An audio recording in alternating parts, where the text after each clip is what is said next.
The Hermitage Museum is a real gem among Russian art collections, a place where more than 3 million exhibits are kept. Hundreds of thousands of visitors come to the Hermitage every year for inspiration. Reads their description of their official video. We have stolen hundreds of thousands of our exhibits. They should belong to other museums. You will not read this, but it would be a more honest way to start your acquaintance with great Russian art. Hello guys, my name is Anna and I'm a Ukrainian. My name is Anna. I am a researcher and the cultural manager. I also vlog daily on YouTube, telling the world about the war in Ukraine. I try to understand how Russia manages to fascinate the world with art while killing thousands of people. Don't be distracted by the crimes, better listen to Tchaikovsky.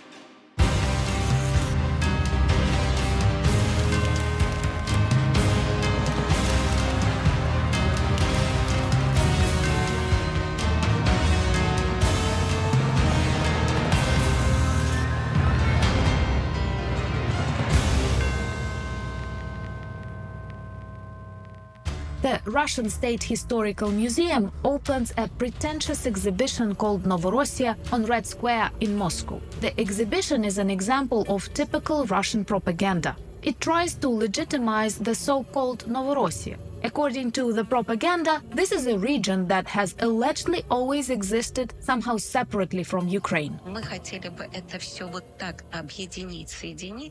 We wanted to link everything and make it clear that this territory, Novorossiya, was conquered through a series of victories for Russian weapons.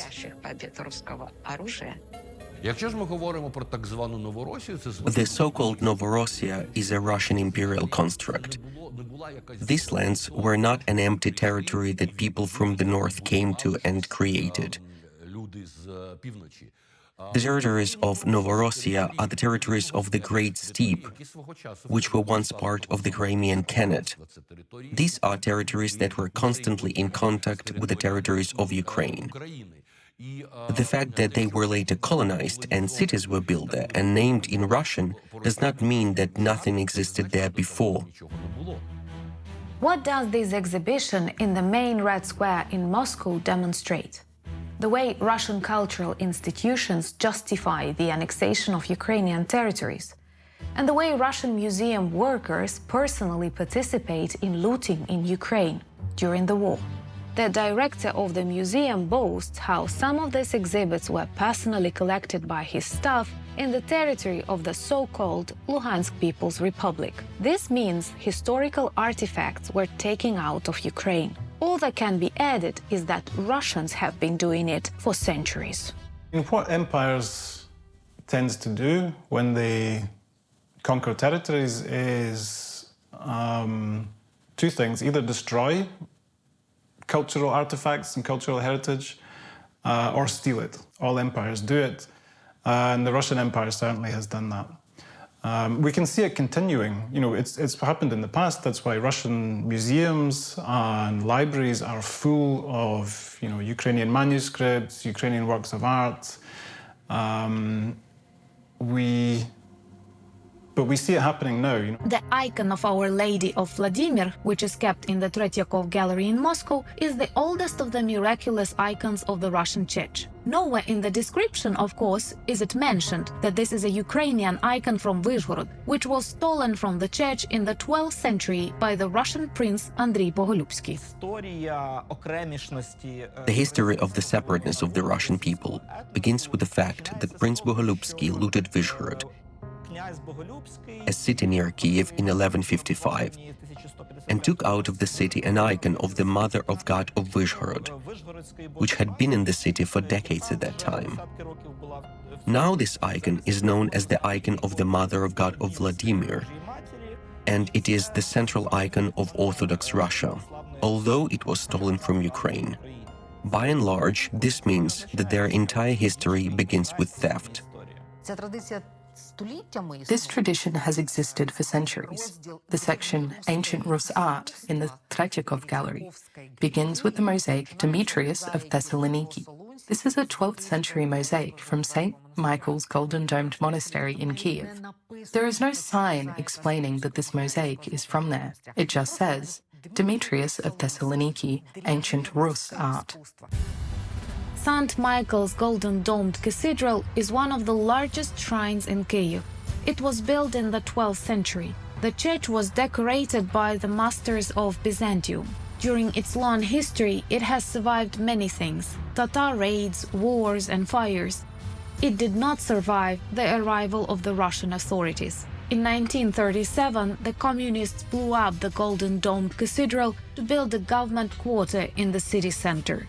Kyiv scholars managed to save some of the church mosaics and frescoes. One of them, the mosaic of St. Demetrius of Thessaloniki, was taken to Moscow in 1938, allegedly for a temporary exhibition. But it remains there in Russia to this day. The mural joined the collection of the Tretyakov Gallery. Так само вивозилися цінності з країн Балтії. Valuables from the Baltic states, the former Polish-Lithuanian Commonwealth, and other territories were also taken away. They are all stored in Russian museums, for example, in the Hermitage. Museums like the Hermitage are a product of the colonial era. It is an imperialist museum. A large number of such museums in former imperial capitals were formed, if we call a spade, from looted items. These are artifacts from the territories that were ruled by these empires at different times. The gold of the Scythian and Sarmatians, these were developed peoples who lived on the territory of modern Ukraine at the turn of our era, and the antiquities of ancient cities, all of these were excavated and taken to St. Petersburg or Moscow without any accounting. The Ukrainian media Texty found 110,000 archaeological artifacts taken from Ukraine in open online collections of the Hermitage and the State Historical Museum of Russia. Russia exhibits tens of thousands of artifacts in its museums taken from the territory of what is now Ukraine. Although it may have been a territory that used to be the part of the Russian Empire, we understand that artifacts should be exhibited where they were found. When Russia exhibits them, it is actually claiming these territories. The world has long since come to understand it is time to abandon colonial habits. Discussions about how to return ancient masterpieces to their true homeland are becoming louder and louder. Russia, on the other hand, does not shy away from aggressive methods of replenishing its funds in the 21st century. The Russians call thefts in occupied territories evacuation and steal collections of Ukrainian museums from Melitopol, Mariupol, Kherson, and other temporarily occupied cities. What the Russian occupying forces have been doing is coming into these places, basically looting them, taking what they feel to be valuable back to Moscow. Although, I would say it's probably not entirely clear where all of this stuff is going. These are things which could be sold for a great deal of money. The Kherson Museum was looted, everything taken away. There are incredible things there, including limestone stele from the Roman era. These have no price. They are simply priceless. I don't know where they are. The world tried to catch me but failed to do so, is the most famous phrase of the 18th century Ukrainian philosopher Grigory Skovoroda. And Russia is still trying to catch Skovoroda for itself. Recently, I was sincerely surprised to see him referred to as the first Russian philosopher on various public media. Skovoroda is a man who, 300 years ago, during his lifetime, refused Russian envoys who invited him to serve in the Tsarist court. There is no evidence to confirm the philosopher's Russian identity. It cannot be falsified. The Russians cannot take Skovoroda, nor Ukraine itself, so they simply destroy everything. This is what the consequences of a Russian shell hitting the Grigory Skovoroda Museum in the Kharkiv region look like. There isn't even 1/1000% chance that it was an accidental hit. Skovorodanivka in the Kharkiv region was deliberately destroyed. There is nothing else around there, and a shell hit there, precisely there. More than 850 cultural heritage sites have been damaged in Ukraine due to constant shelling during the Russian invasion. Let no one take you. This is a phrase from a popular Russian movie, and it perfectly describes Russia's aggressive philosophy. First, they take everything they can. Then they destroy what they cannot take. And then Russian propaganda explains that Ukrainian lands do not have their own history or culture. Something that the Ukrainian state and the international community will have to think seriously about in future.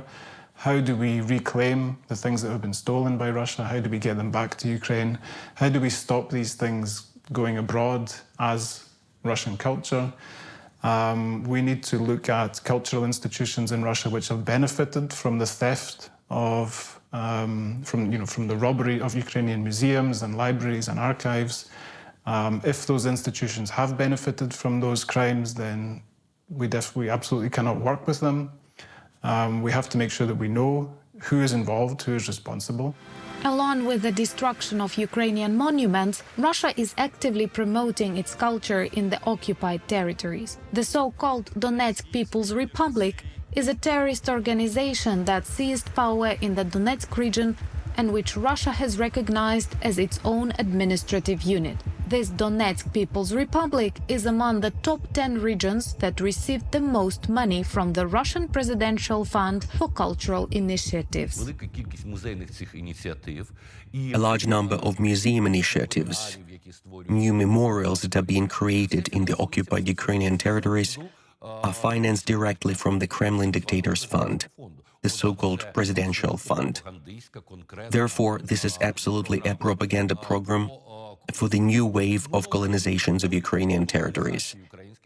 It is a program of appropriation, robbery, and the formation of a pseudo-historical narrative. I want to believe that the world is beginning to understand the essence of Russian cultural policy, with the corresponding consequences for it. In November 2023, for the first time in history, Russia was not elected to the UNESCO Executive Board.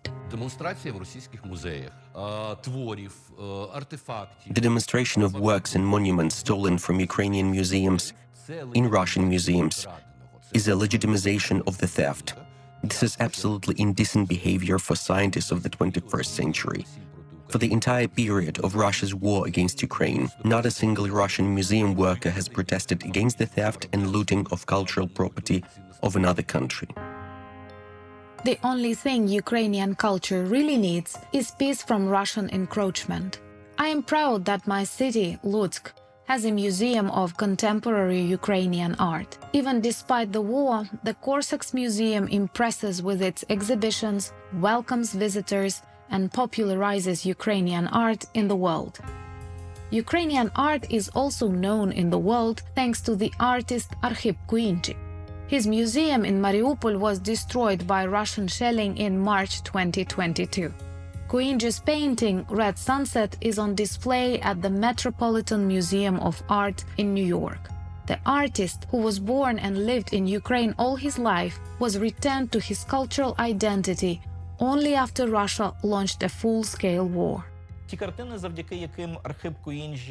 Most of the paintings that made Arkhip Kuindzhi a part of world painting history are dedicated to Ukraine. The artist emphasized that these paintings are related to the toponymy of Ukraine.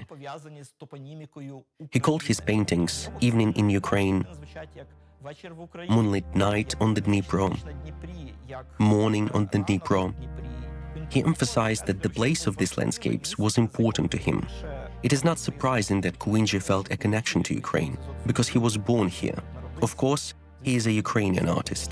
Ilya Repin, Kazimir Malevich, and Ivan Aivazovsky were perceived exclusively as Russian artists because of the work of Russian propaganda. Іван Айвазовський – це справді дуже сильний мариніст, видатний. Ivan Aivazovsky is really an outstanding marine painter. But he's not only a marine painter. This must be understood. If we consider Aivazovsky only as an artist who depicted maritime realities, we lose his context as an artist of steppe Ukraine. Aivazovsky has dozens of works on this topic. It is simply necessary to understand understand Ukrainian art more deeply in order to classify Ayvazovsky as a Ukrainian artist. These reasons are not only because he lived in Feodosia. In fact, the Ukrainian theme is generously represented in his overall oeuvre. The cult of great Russian art is often based on the work of people who did not consider themselves Russians. Only Russian culture could convey profound meaning. It had depth, existential quests, great music, great literature. Other cultures simply adorned these great meanings with flowers and ribbons. And so these great Russian meanings were presented to the commoners in a form acceptable to the national periphery. The empire had three methods for managing the culture of the people it colonized.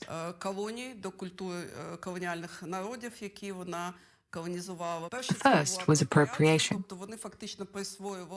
That is, they claimed ownership of works created by people from national minorities. The second was devaluation. And the third was destruction. Russian artists are known all over the world, but where are the Ukrainian talents? This is what you can hear from supporters of the great Russian culture. Let's take a look. Vasyl Barvinsky was a talented Ukrainian composer and pianist, music critic, conductor, and head of the Lviv Conservatory. In early 1948, he was arrested and sent to the camps for 10 years.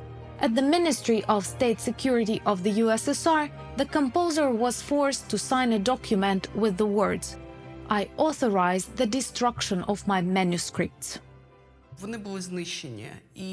The sheet music was destroyed.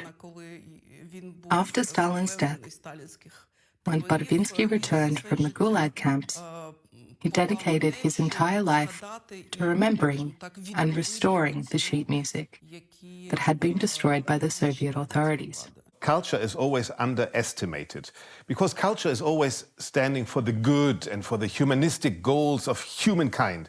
So every evildoer can hide very well in the world of culture. You know, culture is always Beethoven, Mozart, Tchaikovsky, and they are all good people. But what is under the surface, nobody wants to see. Musical and performing arts have a special place in Russian cultural propaganda. Historically, since the days of the Russian Empire, later the Soviet Union, it has been an element of diplomatic influence. A simple product for export. Russian opera and ballet, which could show the sign of an intelligent, cultural Russia, and turn a blind eye to what was happening inside this empire, inside the occupied territories that Russia, whether Tsarist or communist, occupied. Just as the Soviet Union did, the Russian Federation understood that they were not very attractive. In this sense, high culture, musical symphonies, and ballet became attractive elements that can transform the bloody, distorted face of a totalitarian regime into a more or less appealing one. This is why they use high culture to brand themselves. We are a civilization. We are not some totalitarian regime that crushes its people, erases everything progressive, truthful, and free from the face of the earth. No, we are also a civilization. We are like you. Russian ballet took over Europe in the early 20th century. Every year, Paris hosted the Russian seasons, lavish performances by opera and ballet dancers. They were organized by Russian cultural manager Sergei Diaghilev. In addition, Paris was one of the largest centers of Russian intellectuals and nobility fleeing Russia itself. After the Bolshevik Revolution, there were the so-called philosophers' ships. Essentially, the cream of Russian culture, scientific and artistic intelligentsia ended up abroad, and they began to shape the cultural agenda of Europe. They served as ambassadors of Russian culture. Europe was influenced by Russian culture 100 years ago. The phenomenon of Russian ballet and the fashion for it were largely shaped by Russian white immigration. These are the seasons of Diaghilev. Here I must say that Russian ballet, the Russian ballet school, is incredibly conservative. It remained at the level of the late 19th and early 20th centuries. Gergiev also took foreigners to study with his company. However, they appeared on stage under Russian names. Thus, Patrick Kay became Anton Dolin, and Lillian Alice Marks became Alicia Markova. The Soviet Union did not abandon its bourgeois heritage and made opera and ballet one of the main products of its cultural expansion to the West. In the USSR, when the touring product was very strictly controlled, the priority was that only Moscow-based companies could go abroad, and groups that brought a specific product abroad, primarily Tchaikovsky, Russian ballet, or Russian opera. This art was a symbol of the USSR, and together with the USSR, of all the colonized peoples, who did not exist separately in the global cultural contexts, including Ukraine, Belarus, Tajikistan, Uzbekistan. Russia was pushing Swan Lake into theaters around the world, and along with it, its political agenda. During intermissions, political issues were discussed and resolved. Victoria Zvarich is a ballerina at the Lviv National Opera House. Балет – одне з найдосконаліших мистецтв м'якої сили Росії. Ballet is one of the most perfected arts in Russia's soft power. Але Росія не могла конкурувати. Russia and the United States have always been in competition, but Russia couldn't compete with Western cinema, special effects, Hollywood, movie stars, or pop artists. And they quickly realized that they could showcase ballet, where you don't need as much technology or special effects, but you do need people, and people can be trained well. Victoria Zvarich talks about the history of Ukrainian ballet and the backstage life of the artists in her blog. According to Victoria's experience, even in independent Ukraine, dance training was oriented towards the Russian school. На жаль, нам нав'язували те, що Unfortunately, we were forced to believe that there is no ballet in Europe, that it is inferior, not as good as it should be, and that we should always look up to Russia. If we take, for example, the French school, the English school, these were just dance schools, excellent dance schools. But the Vaganova school, as well as being a good dance school, invested huge amounts of money into propaganda. And this was not only about training ballet dancers, it was about training the entire person, who would then be under the control of their system. Agrippina Vaganova School represented the canonical method of teaching ballet in the Soviet Union.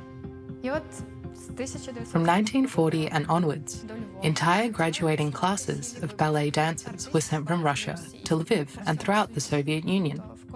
That is, artists of the Vaganova school were sent to every theatre in every city, supposedly to strengthen our schools, our theatres.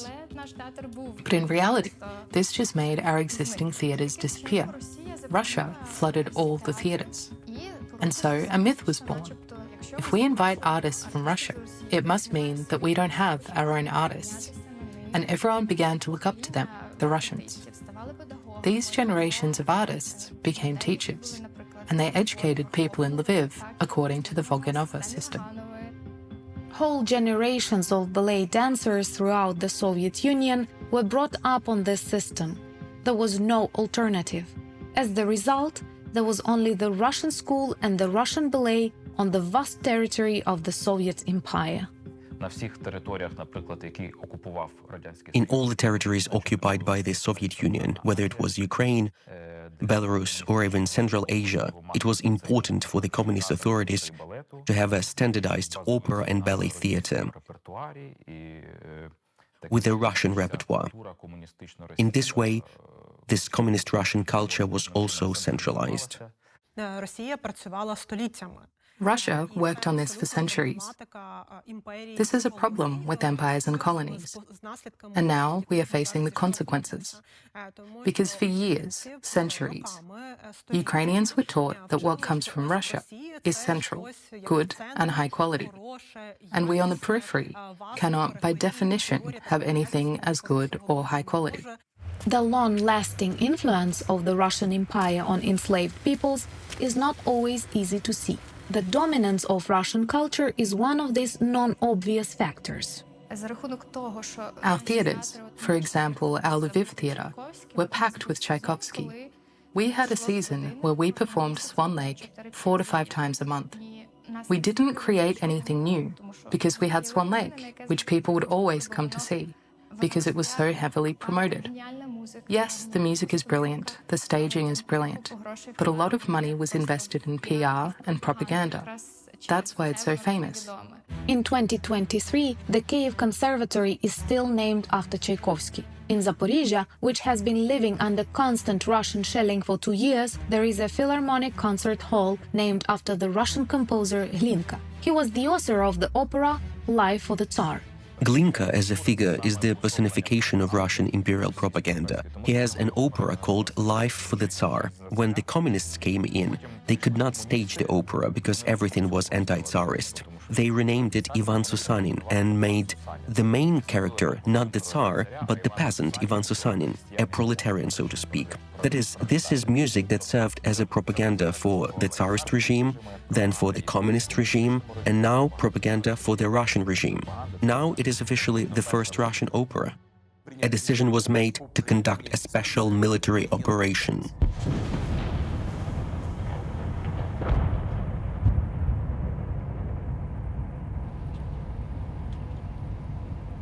Russia's open, full-scale invasion of Ukraine on the 24th of February 2022 forced even the most neutral international organizations to make their choice.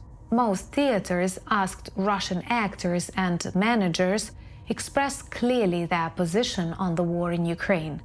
However, we did not see a unanimous condemnation among Russian high culture. Russian Anna Netrebko is one of the biggest opera stars of our time. She is the prima donna of the Metropolitan Opera. Since 2012, Netrebko has been campaigning for Putin and was his proxy in the elections. Anna Netrebko was very close to Russia and, of course, to Vladimir Putin. And we talk about very close. She was in the Kremlin. She celebrated her birthday in the Kremlin. She was singing for the Olympic Games, the Winter Games. She was always an icon for Russian culture, you know? And as that, she was, and I'm putting it that, used as well. She was used as a figure of fame of Russian culture and the superiority of Russian classical music, you know?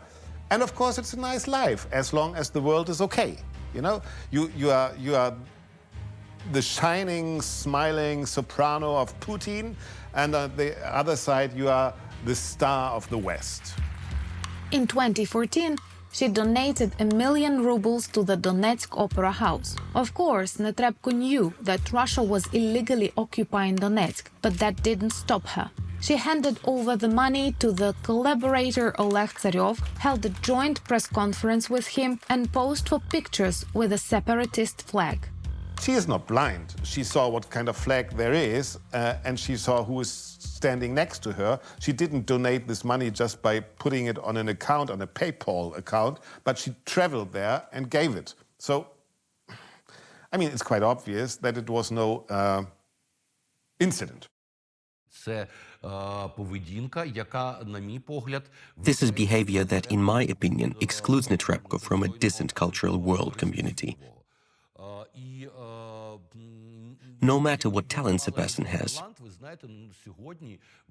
You know, today great importance is attached to such concept as ethics.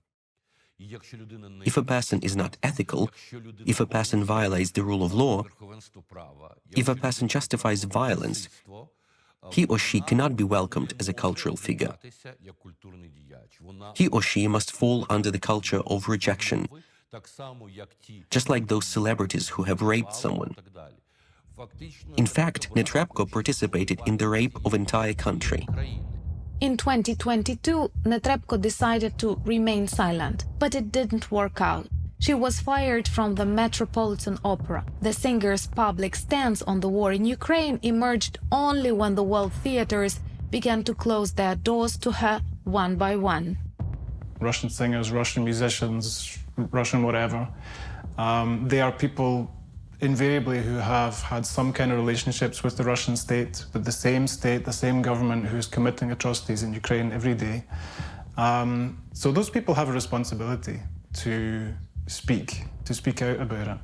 If they're silent, if they ignore it, it means that they're ignoring atrocities, they're ignoring war crimes, they're ignoring potentially genocide. Netrebko's statement was ambiguous. I am not a member of any political party and I'm not allied with any leader of Russia. Not a word about condemning Putin's actions. Not a word about the fact that she used to support him. I acknowledge and regret that past actions or statements of mine could have been misinterpreted. That is, not I regret supporting Putin. No, just I regret that you somehow misunderstood everything. There was an interview she gave, one has to say, to be honest, which probably has been read 5 times by her lawyer, which is kind of saying, I don't like war. Okay, we don't like war either, and I think even Vladimir Putin would say in an interview, I don't like war, but it's necessary to fight the Ukrainian fascists, you know? I mean, this is... and I mean, nobody likes war.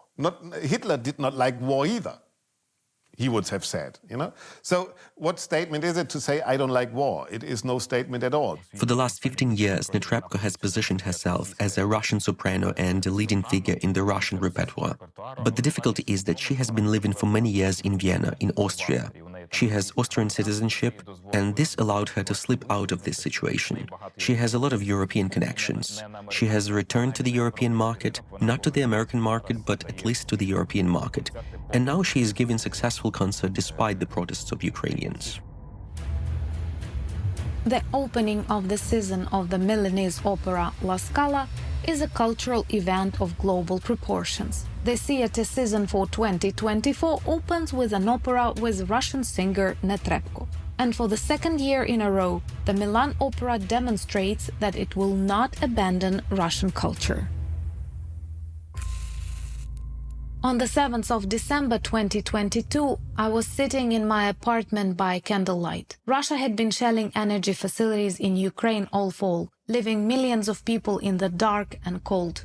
Out of the habit, we read the news on our phones as long as we had enough battery power. On that day, the 7th of December, Russians shelled a food market in the town of Kurakhove. 10 people were killed and dozens more wounded.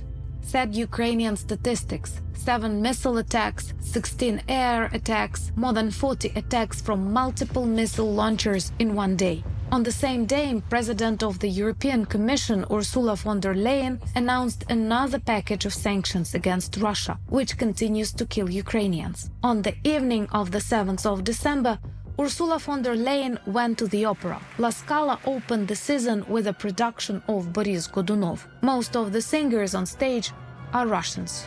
If we want culture to be outside of politics, we still talk about politics, we sing about politics. Roughly speaking, Boris Godunov, what is it about? Politics. The President of the European Commission, the President and Prime Minister of Italy, as well as the rest of the distinguished audience, admired Russian art on the evening of the 7th of December. If you go along and just want to be left alone to listen to your favorite conductor, your favorite singer, you don't care what that person has said in support of Putin in the past or in support of the Russian state's actions in Ukraine in the past, well, then you're also ignoring war crimes, you're ignoring genocide. And by buying the tickets, by going there, by supporting, you are contributing to the normalization of these things. Foreigners do not perceive this as a political force, as Russia's soft power. They sincerely believe that art is beyond politics. However, this claim is unrealistic. Art does not exist outside of politics. They believe that dancers or ballet dancers have nothing to do with the war. But they all work in Russia. they all support the special military operation. Dancers from major Russian theatres raise funds for the special military operation while continuing to tour the world. Of course, Russia has long seen that performing arts, concerts, festivals, and operas are ideal entry points for business and politics. These are great platforms where you can bring together the right people. The German-Polish island of Usedom is a place that unites all the countries of the Baltic Sea with music. This is the concept of the Usedom Classical Music Festival, which has been held on the island since 1994. We see as well in the Usedom Festival, which is a small but important festival, music festival in the very north of Germany, which is mainly sponsored, the orchestra, the Baltic Sea Orchestra, by Gazprom. And Gazprom wanted to show how classical music can bring people together. In August 2020, Russia's relations with the West once again deteriorated due to the poisoning of Alexei Navalny. This negatively affected the negotiations on the construction of the Nord Stream gas pipeline. But music unites, and it is so good that in October, at the Usedom Festival, representatives of high German political and business circles had the opportunity both to listen to beautiful music and to talk to the CEO of Nord Stream in a relaxed and informal atmosphere. Of course, is an old Putin friend. In the time Putin was in Dresden, he was working for the Secret Service of East Germany to spy on banks in West Germany, and his name is Matthias Warnig.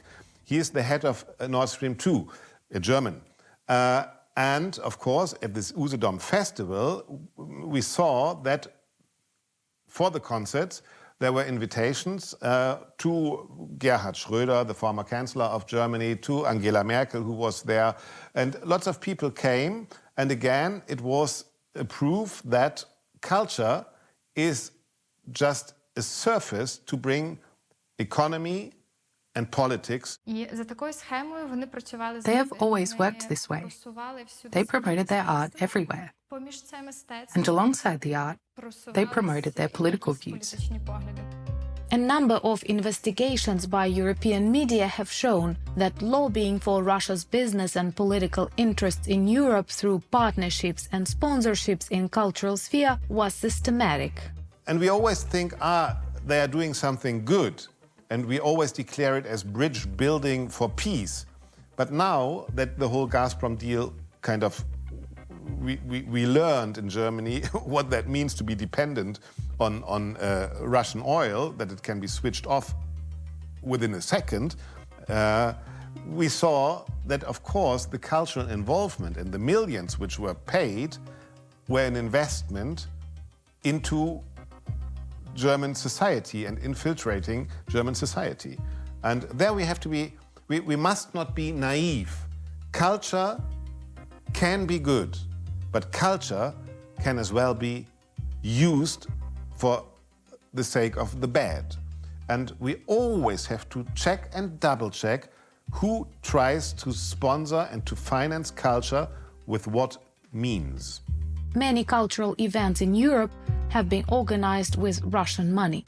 For example, one of the main sponsors of the Salzburg Festival is Russian Gazprom. This is a big bourgeois-rich festival of classical opera and music. It has a budget of, 200 million euros, and the Russian presence there has been stable for the last 20 years. In 2024, Theodore Kurenzis will perform at the Salzburg Festival. Tickets for his concert on the first night of the festival were sold out 6 months in advance. Kurenzis is a Greek who moved to Russia. He applied for Russian citizenship and received it in 2014, after the start of the Russian war against Ukraine. Kurenzis is very popular in Europe for his charisma and musical experiments. The problem is that his orchestra's performances have been funded for many years by sponsors of war and terrorism, the Russian state-owned VTB Bank and Gazprom, which are under sanctions. The Vienna Concert House is a musical theater that has been collaborating with Russian artists for years. Kurenzis planned to give a charity concert in this Vienna concert house to help Ukraine. Kurenzis receives money for his activities from the state-owned VTB Bank, pays taxes to the Russian budget, financing their war machine, and at the same time plans a concert in Europe to support Ukrainian children. Kurenzis' performance was cancelled only after outrage and protests from the Ukrainian side. Showing Russia's good faith as opposed to its wars is an instrument of Russian hybrid warfare. We understand that Tchaikovsky, Mussorgsky, Pushkin, and Lermontov are not murderers. They do not drop bombs on Ukrainian cities. But our issue is not so much with them as with the way their work is used by the Russian authorities. When Russia occupied a part of Georgia in 2008, there was a big concert in Tshinvali where Gergiev conducted Tchaikovsky and Shostakovich. This summer, a Russian orchestra played Tchaikovsky on the street in front of the bombed-out Mariupol Drama Theater, which is a monument to the genocidal siege of Mariupol. These are specific markers of how Tchaikovsky is used. Conductor and Putin's friend Valery Gergiev. In 2014, in Rotterdam, he organized a charity concert in memory of the victims of the MH17 crash. This is the plane that was shot down by Russian mercenaries. In 2015, Gergiev gave a concert in Palmyra, Syria, which had been bombed by the same Russia.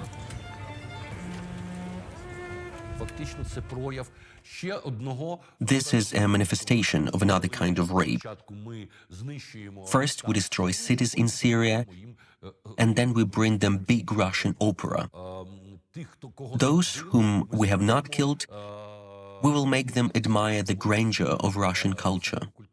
Gergiev, of course, did not condemn the war in Ukraine. The Munich Philharmonic, where he was a chief conductor, refused to cooperate with the Putinists. To compensate Maestro for the loss of world stages, Gergiev was given the Bolshoi Theater in Russia.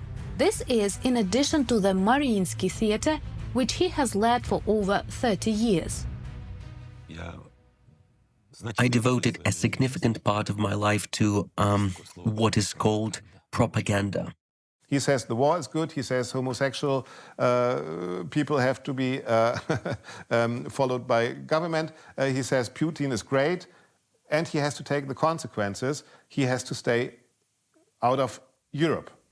He has this big tie with Vladimir Putin. Fine for him, but there is no room for people who have this attitude towards other human beings in Western Europe. What else is worth knowing about Putin's favorite conductor? Gergiev has dozens of hectares of land in Italy, a baseball field, a villa, an amusement park, a medieval castle. There is a picturesque cape near the city of Sorrento that belongs to him personally. Gergiev owns a dozen apartments and houses in Russia and Europe. The Russian presence in the world's cultural life can often be explained by big Russian money. Russian oligarchs have promoted their business, their oil and gas interests, through culture. For example, Ponatin, an oligarch who was listed by Forbes as one of the richest people in Russia. He was very often a sponsor, a benefactor of cultural institutions in Europe, and not only in Europe, by the way. He invested $5 million in the George F. Kennedy Center for the Performing Arts. In 2015, the Kennedy Center opened a space for events and meetings, the Russian Lounge.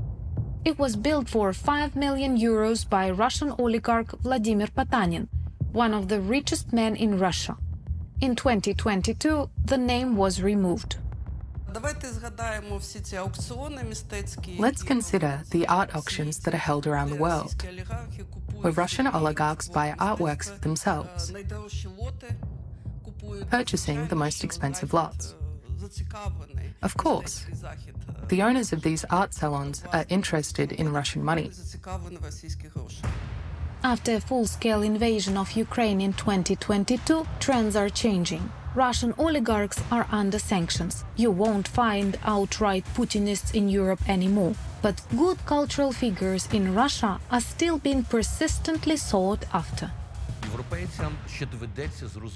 Europeans will still have to realize that being against Putin does not mean sharing the values of freedom and democracy. A large number of people who are against Putin are actually the same imperialists at heart. They have the same arrogant colonial view of the world as those who are for Putin. They just behave a little more civilized.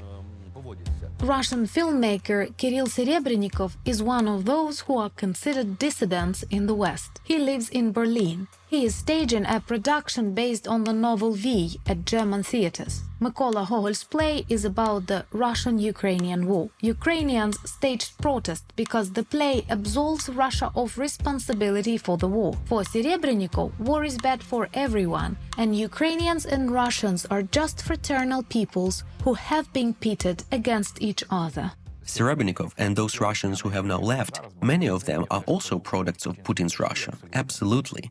In the 2000s, when Putin's Russia was building its strategy for further wars, culture was part of these wars. They allocated money for the creation of modern theater in addition to opera and ballet. Theater that could be exported abroad to show a different face of Russia, quasi-dissident, quasi-democratic, where there is an artistic opposition that can speak about something. And Serebrennikov is part of that.